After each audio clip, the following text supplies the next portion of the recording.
Welcome to our YouTube channel जिसका नाम है देव दिशा YTC DD।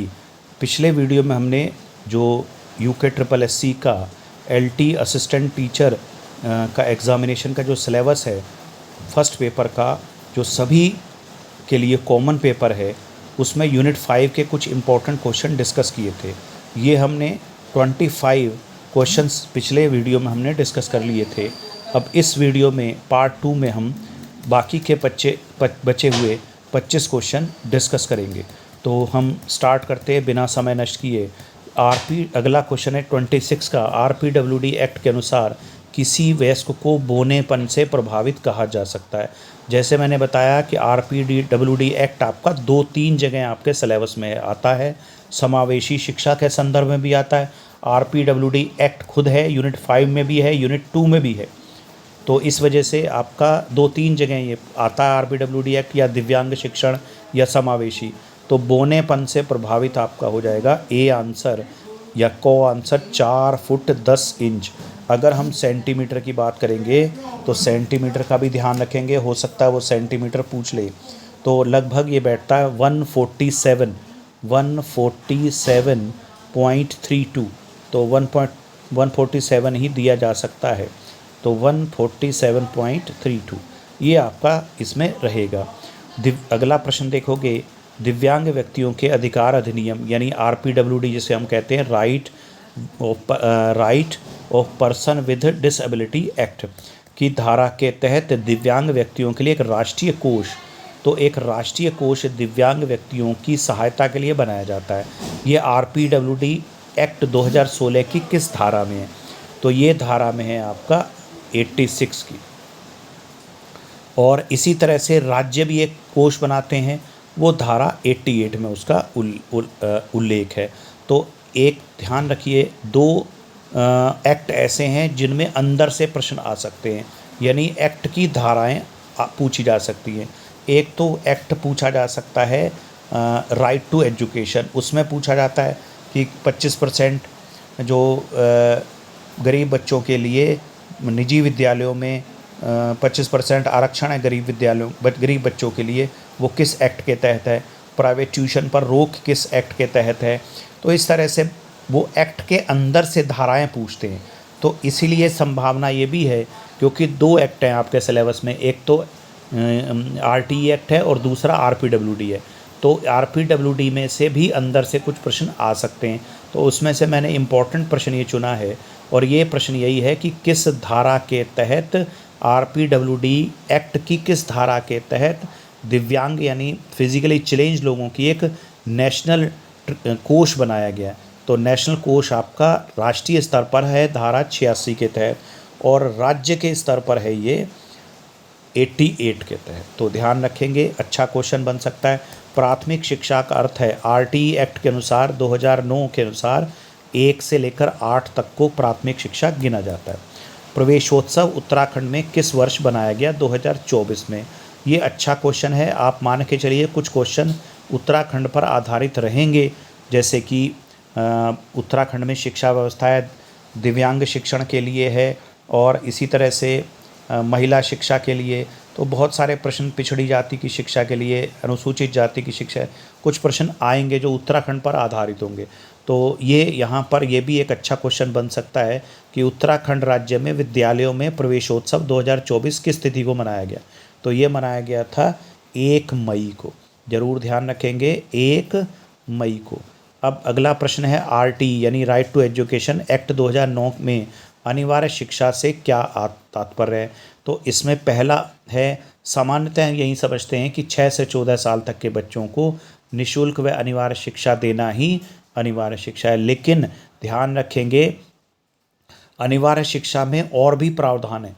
इसमें सरकार ये सुनिश्चित करती है कि प्रत्येक बच्चा नामांकित हो, यानी एनरोल हो। इसीलिए सरकार कहती है, टारगेट भी बनाती है कि इतने वर्ष में हम 100% एनरोलमेंट कर देंगे प्राथमिक शिक्षा का। वो हो चुका है। तो इस तरह से सरकार ये सुनिश्चित करती है कि 6 से 14 वर्ष के आयु वर्ग का प्रत्येक बच्चा नामांकित हो। तो ये हमारा अनिवार्य शिक्षा के अंतर्गत आता है। 6 से 14 आयु वर्ग का बच्चा स्कूल में उपस्थित रहे और शिक्षा प्राप्त करे। ये भी सरकार द्वारा सुनिश्चित किया जाता है और ये भी अनिवार्य शिक्षा के संदर्भ में ही आता है। अगर आप ने सुना होगा कि सरकार मिड डे मील खिलाती है, तो इसीलिए खिलाती है कि बच्चा स्कूल में बना रहे। फिर सरकार स्कॉलरशिप देती है, बैग देती है, बुक्स देती है, फ्री ऑफ कॉस्ट देती है, सब मुफ्त देती है। तो वो इसीलिए कि बच्चा स्कूल में उपस्थित रहे और शिक्षा प्राप्त करे। इसके साथ साथ साइकिल भी देती है। तो ये सारे प्रावधान आपका आरटीई में है और ये अनिवार्य शिक्षा के अधीन है। इसीलिए हम इसका आंसर बता देंगे उपयुक्त सभी। तो ये ध्यान रखेंगे। अच्छा प्रश्न है। आरटीई अधिनियम 2000 अनुच्छेद 21 का अभी मैंने बताया कि दो एक्ट हैं, एक आरपीडब्ल्यूडी एक्ट है आपके सिलेबस में और एक आरटीई एक्ट है। तो इसमें से अंदर से यानी धाराओं से प्रश्न आ सकते, अनुच्छेद से प्रश्न आ सकते हैं। तो अनुच्छेद 21 का संबंध किससे है? तो ये है स्कूल मैनेजमेंट कमेटी से। और जितने भी जो भी सरकार से सहायता प्राप्त स्कूल हैं, चाहे वो सरकारी स्कूल है चाहे निजी स्कूल है, जो सरकार से सहायता नहीं प्राप्त करते उनको छोड़कर शेष सभी स्कूलों में स्कूल मैनेजमेंट कमेटी का गठन किया जाएगा। ये अनुच्छेद धारा या अनुच्छेद कह लें या आर्टिकल कह लें या वो कह लें, कुछ भी कह लें, अनुच्छेद 21 में ये प्रावधान है शिक्षा का अधिकार अधिनियम से। इसमें आप जो अनुच्छेद 21 संविधान का है उससे कंफ्यूज ना हो जाएं। वो अनुच्छेद 21 का जो है वो संबंधित है मुफ्त व अनिवार्य शिक्षा का। तो वो संविधान की धारा 21 या संविधान का अनुच्छेद 21 को है। यहाँ पर हम आरटीई अधिनियम का अनुच्छेद 21 या धारा 21 के बारे में बात कर रहे हैं। उसमें आपका एसएमसी यानी स्कूल मैनेजमेंट कमेटी की स्थापना का प्रावधान किया गया।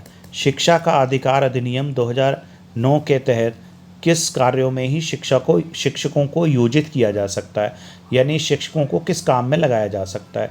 तो इसका आंसर है शिक्षण में लगाया जा सकता है, चुनाव में लगाया जा सकता है, जनगणना में, और यहाँ आपका है आपदा राहत में भी इनको लगाया जा सकता है। तो ये इसमें माननीय सर्वोच्च न्यायालय ने भी इसमें प्रोविज़न दिया था कि क्योंकि ये सारे काम राष्ट्रीय कार्यक्रम हैं, तो राष्ट्रीय कार्यक्रमों में शिक्षकों को इन्वॉल्व किया जा सकता है। शिक्षण तो शिक्षक का कार्य होता ही है। चुनाव में भी आपने सुना होगा, चुनाव में भी ड्यूटी लगती है, जनगणना में भी शिक्षकों की ड्यूटी लगती है, आपदा राहत में भी कभी कभी लग जाती। निम्न में से क्या आरटीई एक्ट 2000 के अनुसार सही नहीं है? तो सही नहीं है। 1 से 5 तक प्रत्येक 30 बच्चों पर एक शिक्षक होगा, सही है। 6 से 8 तक 35 होगा। 1 से 5 तक प्रत्येक शैक्षिक वर्ष में न्यूनतम 200 कार्य दिवस और 800 शैक्षिक घंटे होने चाहिए। कक्षा 6 से 8 के लिए प्रत्येक शैक्षिक वर्ग में न्यूनतम कार्य दिवस, यही गड़बड़ है, 250 नहीं है बल्कि 220 है। 220 कार्य दिवसों की बात कही गई है। 1000 घंटे सही है। तो इस तरह से इसका आंसर आ जाएगा डी। ऐसे क्वेश्चंस मैंने इसलिए दिए हैं ताकि आपको सूचनाएं मिल जाएं उससे संदर्भ में। एक ही तो सूचना गड़बड़ होगी, उसमें भी मैंने आपको बता दिया कि 250 की जगह आपको 220 कर लेनी है। तो प्रश्न के जरिए से आपको आरटीई एक्ट की विशेषताएं भी पता लग गई। अगला क्वेश्चन है, निम्न में से कौन सा अन्य 3 से भिन्न है? तो यानी आपको बताना है कि इनमें से कौन अलग है। तीन एक जैसे हैं, एक अलग है। तो नवोदय विद्यालय संस्थान एनवीएस का, केवीएस केंद्रीय विद्यालय संस्थान, एयूजीआईसी अटल उत्कृष्ट राजकीय इंटर कॉलेज, और डाइट। तो डाइट आप जानते हैं जिला स्तर पर होती है और ये शिक्षक ट्रेनिंग से संबंधित होती है। यानी इसमें डाइट में क्या दिया जाता है, सेवा में आने से पूर्व जैसे डीएलएड वगैरह कराते हैं, तो ये डीएलएड कराने का काम डाइट का होता है। इसके अलावा टीचर्स को ट्रेनिंग देने का काम भी डाइट का होता है। पाठ्यक्रम के संबंध में भी डाइट्स को कुछ अधिकार होते हैं, तो ये डाइट का काम होता है। ये डाइट आपका डिस्ट्रिक्ट लेवल पे होती है, DIET। डाइट का फुल फॉर्म होती है district institute of education and training. ध्यान से सुनिए, district institute of education and training, district institute of, full form भी आ सकती है, डी से डिस्ट्रिक्ट हो गया, आई से इंस्टीट्यूट हो गया, ऑफ एजुकेशन एंड ट्रेनिंग। तो ये हैं तो NVS, KVS, AUGIC, डाइट, ये सभी इंस्टीट्यूट ही हैं शिक्षा से संबंधित, लेकिन इन सब में बच्चों की पढ़ाई होती है, जबकि यहाँ शिक्षकों की पढ़ाई होती है, या भावी शिक्षक जो बनने वाले होते हैं उनकी पढ़ाई होती है। और ये जो डाइट की स्थापना है ये जिला स्तर पर होती है। सब इसमें 3 लेयर की संरचना होती है। सबसे पहले केंद्र में होती है NCERT केंद्र में, फिर SCERT राज्य में, और जिले लेवल पे आपको डाइट मिलता है। तो ये 3 स्तर का जो है एक 3 स्तर की एक योजना होती है। यानी सबसे पहले NCERT है जो शिक्षा से संबंधित है, कार्य करती है, और फिर SCERT, फिर डाइट जिला स्तर पर काम करता है। और जो डाइट का काम होता है वो शिक्षकों व शिक्षक प्रशिक्षकों को सेवा पूर्व यानी नौकरी में आने से पहले और सेवाकालीन यानी नौकरी में आने के बाद किया, और ये 7वीं पंचवर्षीय योजना में शुरू किए गए थे। और इसकी सिफारिश इसके गठन की गई थी राष्ट्रीय शिक्षा नीति 1986 की जो थी उसके तहत इनके गठन की सिफारिश की गई थी। तो एक डाइट के संबंध में मैंने आपको इतनी सारी जानकारी दी। AUGIC जो है वो अटल उत्कृष्ट राजकीय इंटर कॉलेज है। तो ये उत्तराखंड में CBSE से संबद्ध राजकीय इंटर कॉलेज हैं। इनमें अंग्रेजी माध्यम में पढ़ाई होती है।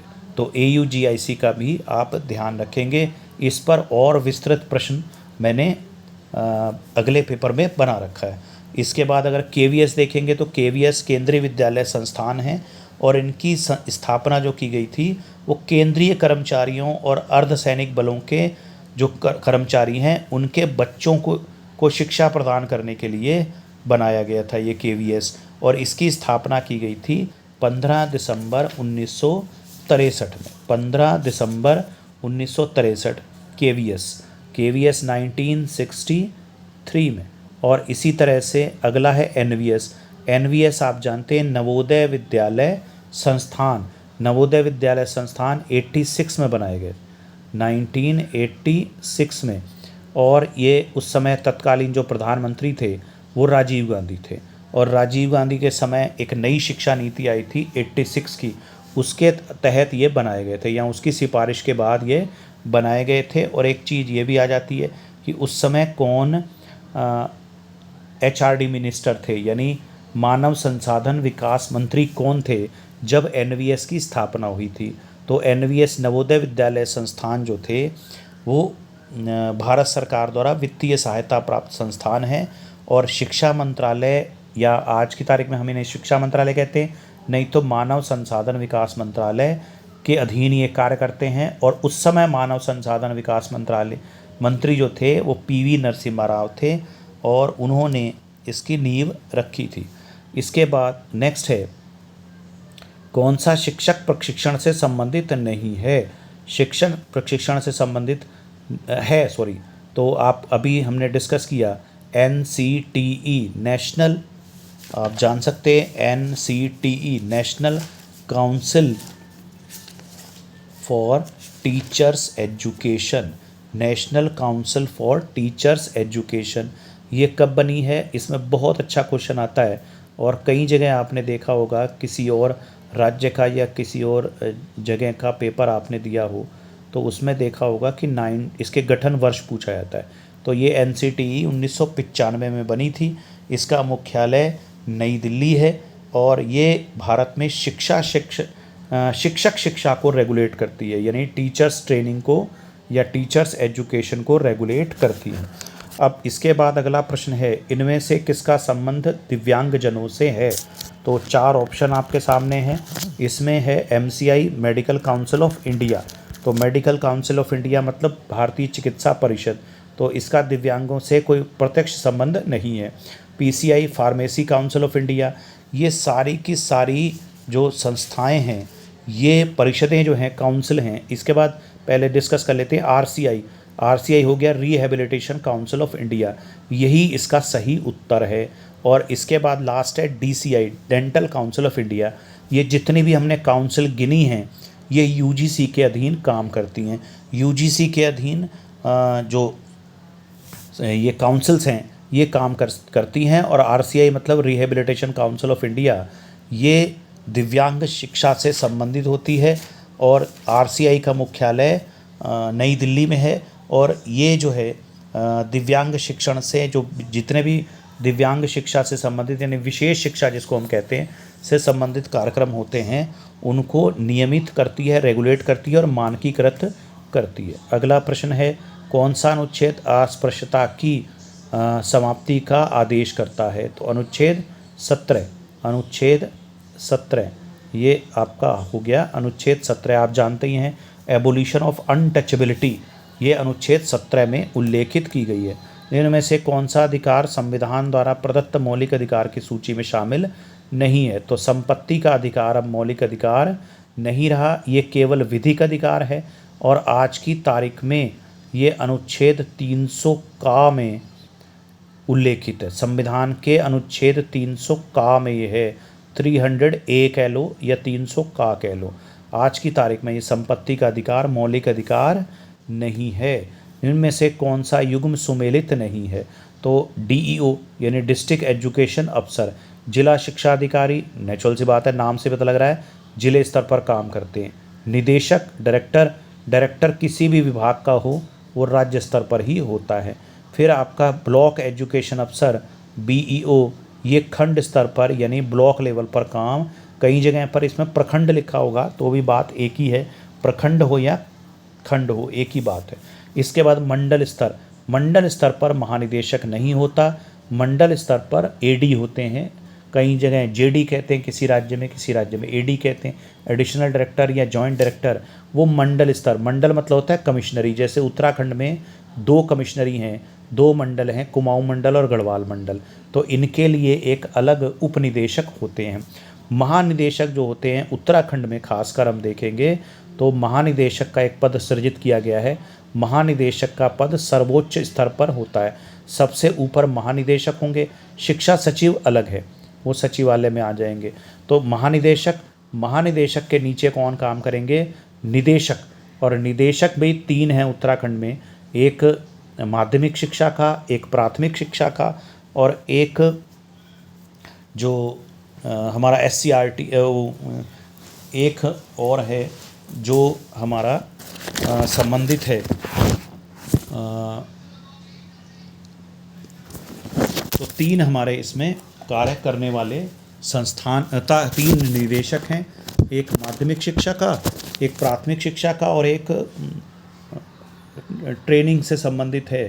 थोड़ा दिमाग से स्लिप कर रहा है। तो 3 बहरहाल आप याद रखेंगे कि 3 महानिदेशक के नीचे 3 निदेशक काम करते हैं और 3 निदेशक के नीचे फिर जिला शिक्षा अधिकारी जिला स्तर पर होते हैं। फिर उसके बाद खंड स्तर पर यानी ब्लॉक लेवल पर ब्लॉक एजुकेशन अफसर होता है और वो ब्लॉक एजुकेशन अफसर जो देखता है वो माध्यमिक शिक्षा को देखता है। ये ब्लॉक एजुकेशन अफसर किसको देखता है? माध्यमिक शिक्षा को। और एबीओ एक और होते हैं, एबीओ मतलब असिस्टेंट यानी वैसे इसको उप शिक्षा अधिकारी कहा जाता है। तो जो एबीओ होते हैं वो काम करते हैं प्राथमिक शिक्षा के लिए।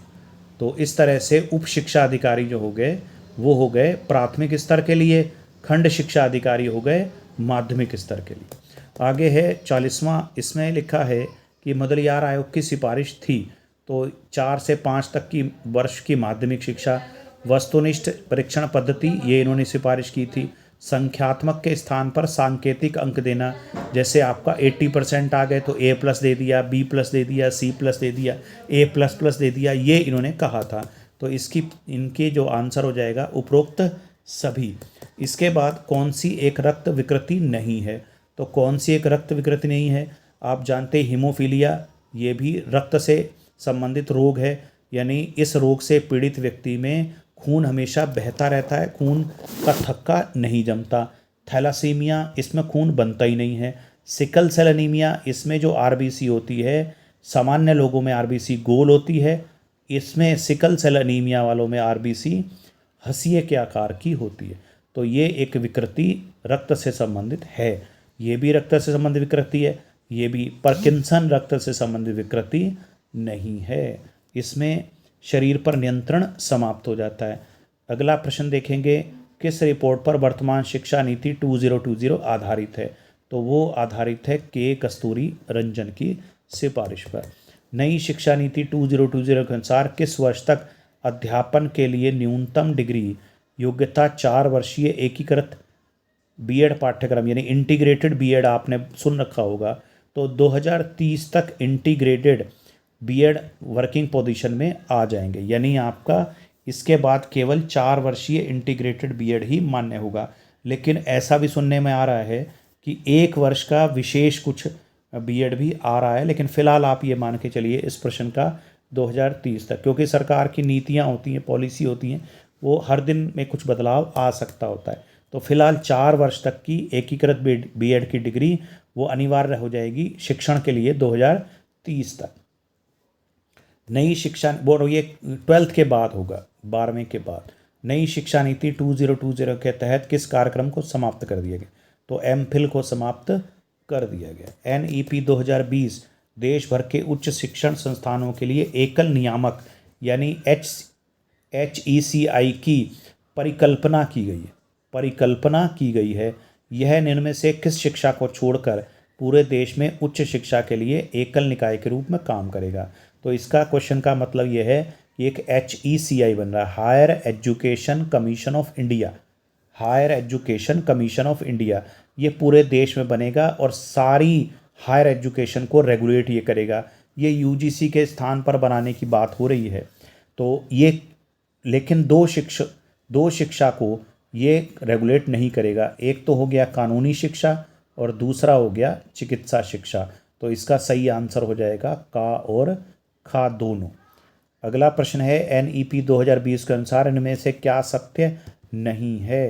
तो यह है कक्षा 6 से ही शैक्षिक पाठ्यक्रम में व्यावसायिक शिक्षा, ये सही है। परख एक राष्ट्रीय आकलन केंद्र, ये भी सही है। उच्च शिक्षा संस्थानों में सकल नामांकन दर 30% करना, ये गलत है। सकल नामांकन दर जो है उच्च शिक्षा में यानी हायर एजुकेशन में वो करनी है 50%। तो 50% तक करनी है 2035 तक, ये ध्यान रख लीजिएगा। एनईपी 2020 में ये कहा है कि 50% तक GER ग्रोस एनरोलमेंट रेट करना है।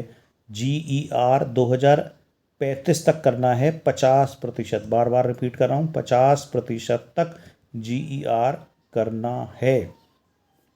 अगला है हायर, ये हायर थोड़ा सा गलत है। Higher education commission of India की स्थापना, ये तो हमने यहाँ बता ही दिया, HECI यानी higher education commission of India की स्थापना, ये भी NEP 2000 में है। तो सत्य कौन सा नहीं है? सी सत्य नहीं है। यहाँ 30% दे रखा है, जबकि आंसर सही क्या है? 50%। और किस वर्ष तक? 2035 तक, ये इसका सही आंसर होगा। अगला है, सामान्य जनसंख्या में दिव्यांगों का कितना प्रतिशत है? तो यहाँ देखोगे तो सारे ही प्रश्न लगभग गलत हैं। ये प्रतिशत लगभग 3% है, लेकिन इसको जानबूझ के मैंने बनाया क्योंकि इस तरह के प्रश्न भी आते हैं जिनमें नियरेस्ट टू क्वेश्चन आपको ढूंढना होता है, नियरेस्ट टू आंसर ढूंढना होता है। तो दिव्यांगों का प्रतिशत लगभग 3 के पर आसपास है, तो यहाँ 4% दे रखा है, तो ये आंसर सही हो जाएगा। इसके बाद आप नेक्स्ट देखेंगे, निम्न में से कौन सी संस्था विशिष्ट शिक्षा को संचालित करती है? स्पेशल एजुकेशन को संचालित करती है RCI, rehabilitation council of India. NCERT या NAAC या UGC नहीं करती, RCI करती है। विशिष्ट शिक्षा यानी दिव्यांग शिक्षा को रेगुलेट। अगला प्रश्न है, UOU का मतलब होता है उत्तराखंड ओपन यूनिवर्सिटी का मुख्यालय किस स्थान पर है? तो उत्तराखंड ओपन यूनिवर्सिटी का मुख्यालय हल्द्वानी में। उत्तराखंड ओपन यूनिवर्सिटी उत्तराखंड का एकमात्र मुक्त विश्वविद्यालय, इसीलिए प्रश्न आ सकता है, और मुक्त शिक्षा आपके सिलेबस में है, इसीलिए ये प्रश्न बन सकता है। UOU उत्तराखंड ओपन यूनिवर्सिटी का मुख्यालय है हल्द्वानी में। आगे इसके बारे में अगले जो हमारा एक पेपर होंगे उनमें भी ये प्रश्न आपको दिया जाएगा। संप्रेषण प्रक्रिया में आदान प्रदान नहीं होता, यानी जब आप कम्युनिकेशन कर रहे हैं, कम्युनिकेशन प्रोसेस में किसका आदान प्रदान नहीं होता? तो इतनी देर से जो हम आपसे बात कर रहे हैं ये एक तरह का कम्युनिकेशन है और इसमें मैंने विचारों का आदान प्रदान किया, सूचनाओं का आदान प्रदान किया। बहुत सारी सूचनाएं इन प्रश्नों में थी, बहुत सारी सूचनाएं मैंने प्रश्नों के अतिरिक्त भी आपको दी। फिर वस्तु का, तो वस्तु कोई भी ना दी जाती है संप्रेषण में। आप किसी से बात कर रहे हैं, बात करने में आप किसी को कुछ देते, वस्तु को देते लेते नहीं है, तो वस्तु का आपका आंसर सही हो जाएगा। ज्ञान का आदान प्रदान तो संप्रेषण में होता है। तो इस तरह से ये 50 प्रश्न हमारे पूर्ण हुए।